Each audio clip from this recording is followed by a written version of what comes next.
नमस्कार, मैं हूं आलोक मेहता। एचएसआई में आपका स्वागत है। हमारा अनुरोध है कि आप एचएसआई देखें, लाइक करें, सब्सक्राइब करें, मित्रों को, ग्रुप्स को फॉरवर्ड करें और उनसे भी आग्रह करें कि वे भी सब्सक्राइब करें, ताकि अधिकाधिक दर्शकों तक हमारी बात निश्चित रूप से समय पर पहुंच सके और उनकी राय भी हमें मिल सके। आपकी राय का हमेशा स्वागत है। दिल्ली चलो या दिल्ली छोड़ो, दिल्ली चलो का नारा आज़ादी के बाद, आज़ादी के पहले भी लगाया गया बड़े बड़े आंदोलनों के लिए, और चाहे वो किसान आंदोलन हो, चाहे मजदूर आंदोलन, आज़ादी के बाद भी हमने देखा दिल्ली चलो। आजकल एक आवाज गूंज रही है मीडिया में भी, खास करके दिल्ली में, और बड़े बड़े विशेषज्ञ उसको लेकर विवाद भी है, दिल्ली छोड़ो। लेकिन विशेषज्ञ ये भी कहते हैं कि कोई पलायन, कोई रास्ता नहीं है। पलायन चाहे गांव से छोड़ करके आना हो, यदि उस पर तो चर्चा होती है, लेकिन महानगर भी छोड़ करके चले जाएं, ये कैसे होगा? इसलिए राजनीतिक प्रदूषण की बात होती है, हत्याओं की बात होती है, रेल दुर्घटनाओं की बात होती है, सड़क दुर्घटनाओं की बात होती है। और इसलिए मुझे भी, हमारे कई शुभचिंतक हैं, वो कहते ही हैं कि राजनीति पर कितना कहेंगे, कोई सुने, जितना सुने। और सभी लोग तो राजनीति की चर्चा करते हैं। आप राजनीति के अलावा तो हमने कहा नहीं, शिक्षा पर करते हैं, स्वास्थ्य पर करते हैं, समस्याओं पर करते हैं, देशी अंतर्राष्ट्रीय जो दबाव है उस पर करते हैं। लेकिन हाँ, ये सही है कि स्पेसिफिक, चूंकि हम ये दावा नहीं कर सकता मैं स्वयं कि मैं पर्यावरण विशेषज्ञ हूं, एनवायरमेंटल एक्सपर्ट्स या मेडिकल एक्सपर्ट्स। इसलिए मैं उनसे बात जरूर करता रहता हूं, और उनसे बात करके जो विशेषज्ञ हैं, बड़े डॉक्टर्स हैं, उनसे भी मैंने पिछले दिनों बात किया। उनसे हमेशा पहले भी कई लोगों को हम अखबारों में, पत्रिकाओं में रहते हुए तो पूरा पेज भी हमने छापा। टीवी पर डिस्कशंस में भी जब चर्चा होती है, मुझे भी कहते हैं, तो मैं कहता हूं भाई, कोई पर्यावरण विशेषज्ञ और अधिक इसका उपाय बताएगा कि दिल्ली का प्रदूषण, जहर, हवा में जहर। देखिए, अभी हमने छठ मनाई, दीपावली मनाई, आज भी वाराणसी में लाखों दीपोत्सव जिसको कह सकते हैं, और गुरु नानक जयंती। मतलब देखिए, उस तरह से जो बड़ा धार्मिक हम जिसको मानते हैं, एक बड़ा सामाजिक तो है ही, धार्मिक भी मानते हैं। तो इस पर्व पर जब संकल्प होते हैं, लोग उन पूजा पाठ सब करते हैं, तो वायु भी तो देवता जिनको कहा जाता है, जल की पूजा आप कर रहे हैं, सूर्य की आराधना कर रहे हैं, सूर्य की आराधना कर रहे हैं, तो वायु हमारे यहां तो माना ही जाता था कि भाई ये भी है। यदि आप जो पीछे ग्रंथ रखे हैं कई, उसमें वेदों पर भी है, वेद भी हैं, पांचों जो वेद हैं, मैंने उनको संभाल के रखा हुआ है। तो उनमें सब में हमेशा प्रकृति की रक्षा, प्रकृति की चिंता की बात कही गई है। आज की केवल इसीलिए नहीं है। तो क्या रास्ता है? दिल्ली छोड़ना रास्ता है, दिल्ली में रहना रास्ता है? प्रदूषण पर सरकारें क्या कर रही हैं? अब सरकारें तो कई आई गई, इसलिए आज भी जब देखिए आप, पिछले हमेशा ये नवंबर, दिसंबर, जनवरी, बस 2-3 महीने में चर्चा होती है, फिर लोग भूल जाते हैं, लोग उसकी चर्चा नहीं करते। जैसा हमें कहा है कि हम अपने पितामह को याद करते हैं, हम ये देवता को याद करते हैं, तो एक ही दिन क्यों करेंगे? हम उनके आदर्शों को, यदि आप गीता का ज्ञान श्री कृष्ण का कर रहे हैं, तो प्रतिदिन के लिए हो।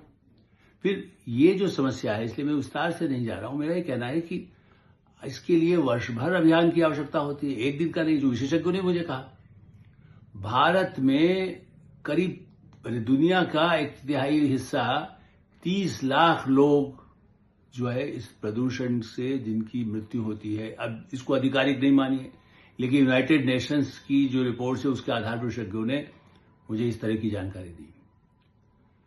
हर साल बताया गया कि जब होता है तो 18,000 लोग इसके प्रत्यक्ष, कोई देखिए, ये वैसा नहीं है कि फलानी चीज हुआ उसकी वजह से कोविड से मारा गया, मलेरिया से हुआ।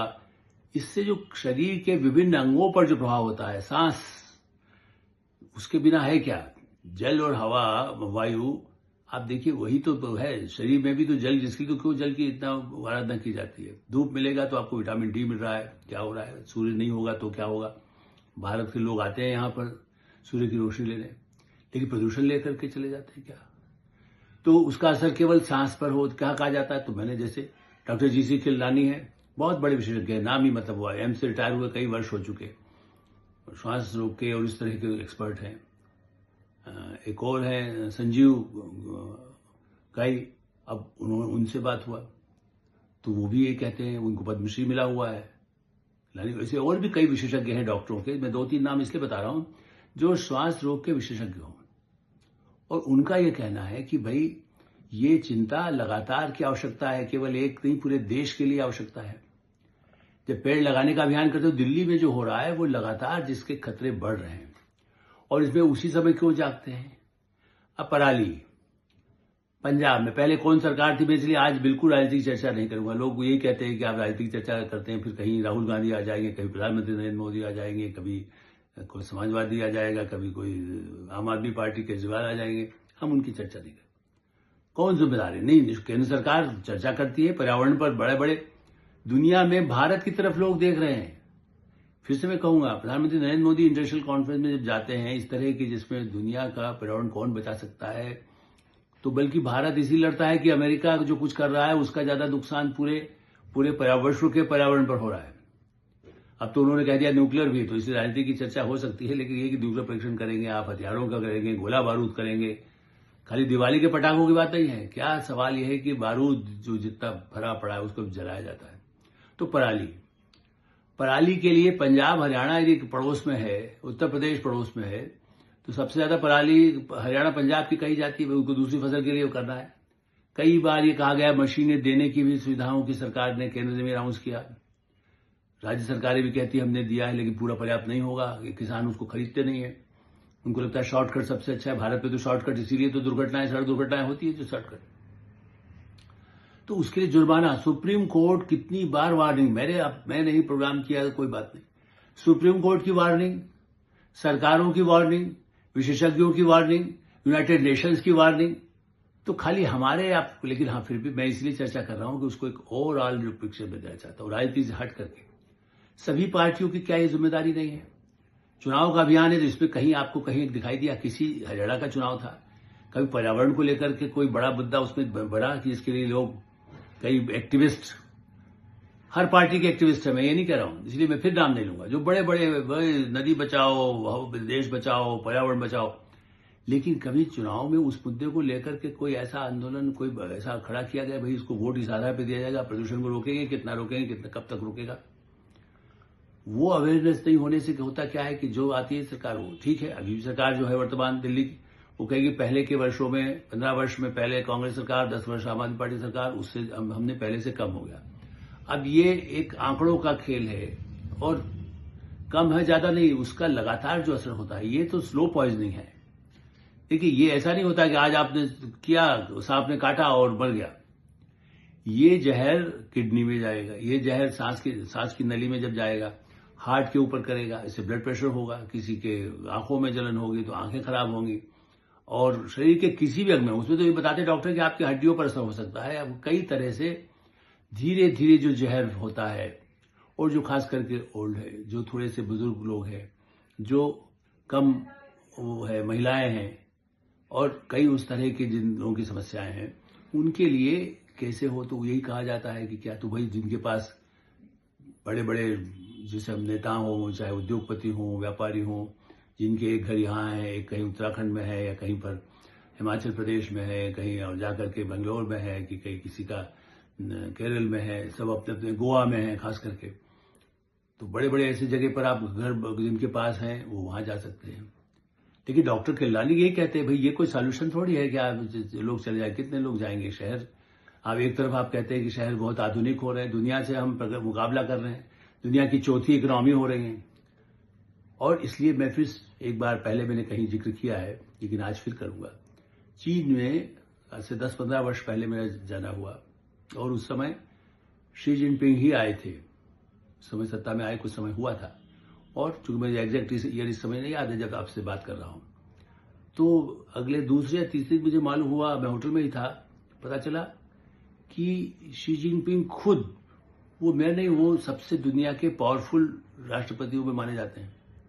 माने आप यदि अमेरिका को कहें, चीन को कहें, रूस, ये तो है ही, भारत है, लेकिन उनमें भी चीन चूंकि वहां एक ऐसा शासन है जहां उनके आदेश चलता है, और वो खुद जाकर के, उस समय इतना पोल्यूशन था, भयानक, मतलब पूरा बीजिंग शहर, बीजिंग राजधानी, दिल्ली से कई गुना ज्यादा प्रदूषण वहां होता था।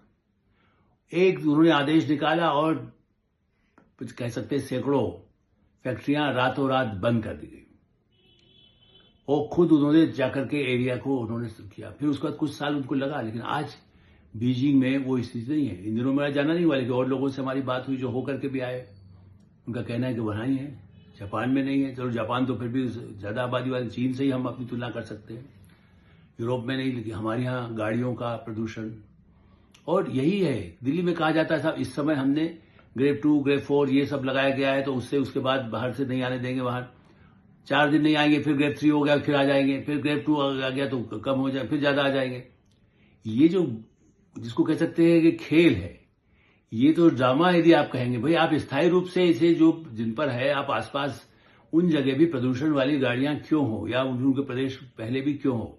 यदि प्रदूषण से प्रभावित है तो उन पर प्रतिबंध हो। यदि उसका कैसे साधन हो सकता। मेट्रो इतनी सफल है, जो कई बार लोग कहते हैं कि लोकल जो ट्रेन हैं लंदन में, अब ट्रेन लेट होने लगी है बहुत बड़े संख्या में। हर तीसरे दिन वहां पर कहीं ना कहीं जो आसपास जाने, जैसे आप नोएडा से उधर जा रहे हैं, ऐसे कुछ ही इलाकों से, आसपास के उपनगरों से या कुछ ऐसे इलाकों से जाते हैं तो कोई लेट हो रहा है, कभी कुछ हो रहा है। लेकिन यहाँ की यदि मेट्रो बहुत अच्छी, इसको गौरव किया जाता है। जापान के साथ उन्होंने विस्तार हो रहा है। रेलगाड़ियां यदि कई समय पर यदि चलने का दावा किया जाता है तो आप उनके साथ उनमें लेकिन मेट्रो तक, स्टेशन तक, एयरपोर्ट तक जाने के लिए दूसरी जो सुव्यवस्था है यदि वो नहीं होगी तो फायदा ही नहीं होगा उसका। लोग जाने वाले रोज नियमित में जाते हैं, तो कम कैसे हो गाड़ियों की संख्या, कैसे लोगों को प्रदूषण के बारे में अवेयरनेस किया जाए। अब कोविड के समय में लोगों ने मास्क लगाना तय कर लिया था, अभी भी डॉक्टर की सलाह देते लगाए, लेकिन हर आदमी शुरू में उसकी घुटन होती है उतनी देर में, चूंकि गर्मी है। अभी मान लो मैं जिस समय बात कर रहा हूं 29 डिग्री 30 डिग्री होगा, तो मास्क लगा करके कैसे कहीं जाया जाएगा। तो गर्म है, फिर रात को ठंडा है, कभी प्रदूषण बढ़ता है। और ये समस्या उन आसपास के शहरों में भी है, उसकी चर्चा कम की जाती है। चाहे वो उत्तर प्रदेश का लगा हो, हरियाणा का लगा हो, कुछ इलाकों में नहीं भी हो सकता है जहां है। अब कृत्रिम वर्षा से उसका कोई आर्टिफिशियल रेन कहा गया, हमने बिल्कुल ऐसा प्रयोग कर रहे हैं, हो सकता है होगा तो वो कुछ 2 दिन उसका फसल होगा, 4 दिन हो जाएगा, फिर वही स्थिति हो सकती है। तो कृत्रिम के बजाय पेड़ जो कटे हैं उनको कैसे रोका जाए। घाट विशेषज्ञ जो पर्यावरण के विशेषज्ञ वो ये भी कहते हैं कि साहब आप पूजा पाठ के लिए घाट बनवाने लगते हैं तो नदियों को जब काट काट करके घाट ही बनाते रहेंगे, या पूजा पाठ नहीं वैसे भी उसको सुंदर बनाना है, लोग टहलने के लिए जाना है, बड़ा दिल्ली के लिए भी कहा गया है। मुझे लगा था कि अच्छा है, मैं भी मानता था कि होना चाहिए, उसके किनारे हो, लेकिन नदी के कभी कहीं हिस्सा यदि वो होगा तो नदी भी कार्बन डाइऑक्साइड को रोकने का उस तरह का एक काम करते विशेषज्ञ मानते हैं। तो कई तरह से उसमें नदियों को भी बचाना होगा। उसमें आकाश में भी जिस तरह का प्रदूषण होता है, कितने हवाई जहाज चलते हैं वो नीचे होकर के जाता है, ट्रक जा रहे हैं, टेम्पो जा रहा है, गाड़ियां एक से एक अधूरी, महंगी से महंगी 1 करोड़ 10 करोड़ 5 करोड़ की गाड़ियां आ रही हैं। एलन मस्क भी अब गाड़ी हो, लेकिन बैटरी चालित होगी तो चलिए प्रदूषण कम होगा, लेकिन 50 लाख की गाड़ी तो कोई खरीदेगा नहीं। तो दिल्ली में आपने कंट्रोल कर लिया कुछ हद तक, सीएनजी चलेगी, ये इस लेवल की गाड़ियां चलेंगी, इसकी नहीं चलेंगी। सरकार जो है वो गाड़ियों को अधिक निर्माण होगा तो आर्थिक प्रगति हो रही है, ये भी एक दावा किया जाता है। तो मुझे लगता है कि दावे प्रगति केवल स्कूटर, कार, हवाई जहाज नहीं है, प्रगति लोगों के जीवन की रक्षा करने की भी है। और इसके लिए बहुत अनिवार्य, जैसे कठोर आपने कहा आज से ये कानून नोटबंदी लागू, उसी तरह देश में जरूरत है इसी बात की कि पर्यावरण के ये नियम पूरे देश के लिए लागू हैं।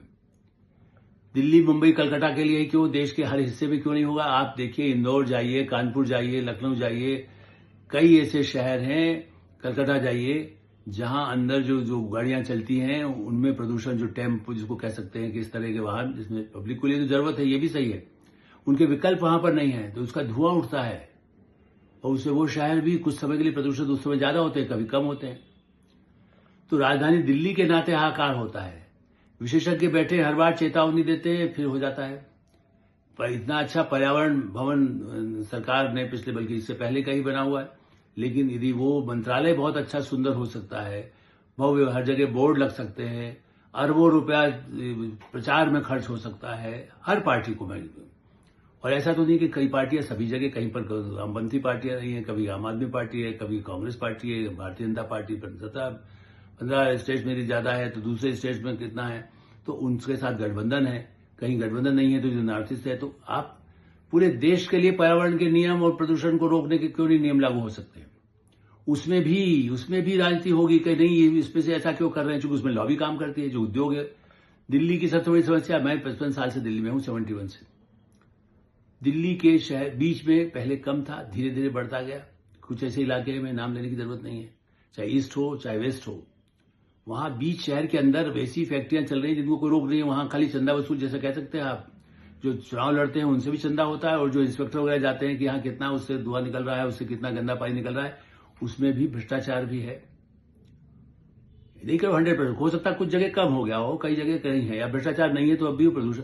वो यदि फैक्ट्री, वो कहते हैं, हमने कई वर्षों से हम सुन रहे हैं कि उन फैक्ट्रीज को दिल्ली के बाहर, लेकिन वो लॉबी करते चुनाव के समय में, तो वो फिर वोट नहीं देगा यदि इसको दिल्ली से बाहर कर दिया, उसको आना जाना पड़ेगा जो उद्योग व्यापार जहां लगा है। तो किसी को हम चीन नहीं बन सकते, डेमोक्रेसी है। अच्छा, अदालत उसकी जिम्मेदारी क्यों नहीं लेती है? सुप्रीम कोर्ट भाषण उनके, क्षमा करेंगे हमारे मुख्य न्यायाधीश और न्यायाधीश महोदय, आप केवल दिशा निर्देश जारी करते हैं। आप कहिए कि कानून लागू कट, जैसे कहते हैं ना आप, जब मृत्युदंड दिया जा सकता है, प्रावधान है संविधान में, आप ये कह सकते हैं कि नहीं, ये 15 तारीख दी जाती है, ये सुप्रीम कोर्ट का आदेश है, संसद भी नहीं बदल सकेगा, 3 महीने के अंदर ये फैक्ट्रियों को, या 6 महीने के अंदर बदला जाएगा। उसके बाद जैसे अभी उन्होंने मुख्य सचिवों को बुलाया, मीटिंग किया, क्या आपने क्या काम किया है, क्या नहीं किया है। कुत्तों को लेकर के सारे उनको बुलाया जा सकता है, दूसरे और काम के लिए बुलाया जा सकता है। वाई नॉट फॉर प्रदूषण के लिए कि आप सुनिश्चित करिए, आपका ही दायित्व है और इस तारीख तक आपको करना है। ये नियम हम नए बनाते हैं और संसद से भी उसको पास कराए। मैं तो कह रहा हूं लोकतंत्र है। इस दृष्टि से सही समय आया है जब संसद, सरकार, समाज एकजुट होकर के जहर को फैलने से रोके, लाखों की जान बचाए, भविष्य को सुरक्षित करे। जब जय हिंद और जय भारत कहा जाता है, स्वस्थ भारत, स्वच्छ भारत, ये जो नारा दिया गया है, उसके साथ सुरक्षित पर्यावरण के हिसाब से हवा के लायक, और दिल्ली छोड़ो नहीं, दिल्ली चलो का नारा लोग देते रहें। दिल्ली आए, समस्याओं का समाधान हो, चाहे सुप्रीम कोर्ट चाहे संसद हो, समाधान तो यहीं से होगा। लाल किला केवल सम्मान के लिए नहीं है, प्रतीक के रूप में नहीं है, प्रतीक इस रूप में है कि यहां से जो संदेश जाए वो देश भर में लागू हो सके।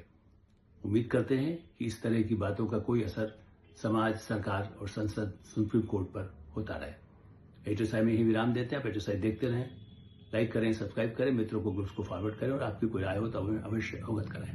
धन्यवाद, नमस्कार।